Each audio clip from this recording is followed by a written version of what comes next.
No, no, no, no.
Whoa!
Hello everyone.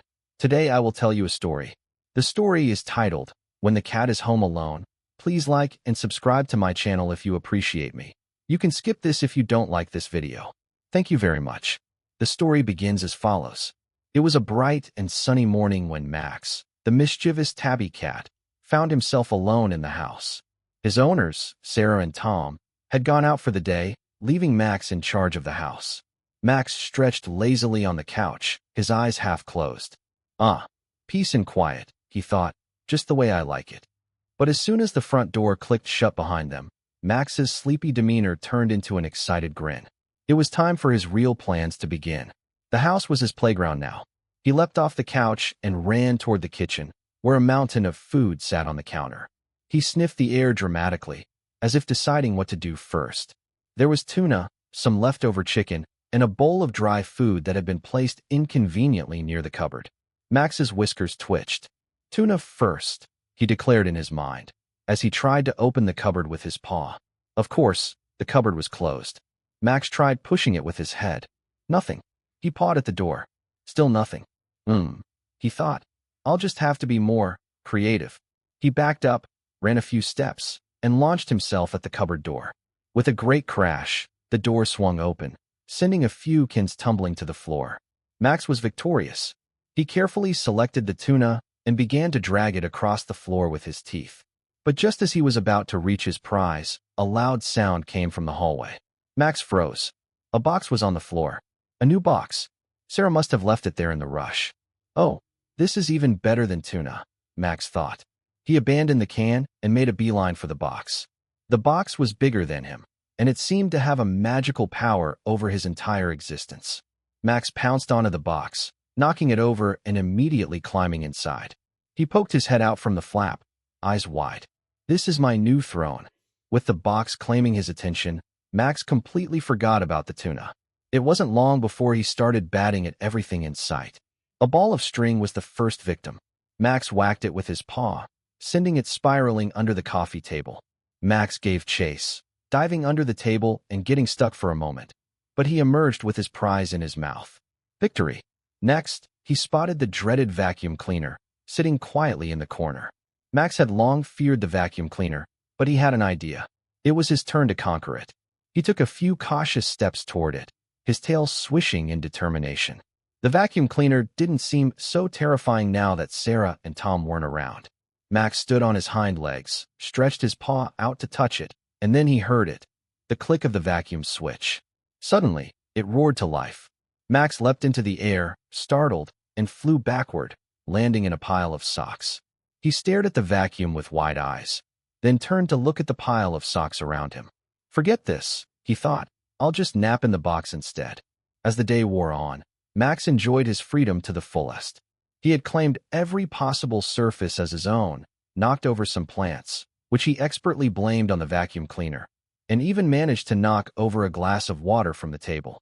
It was a disaster zone, but it was Max's disaster zone.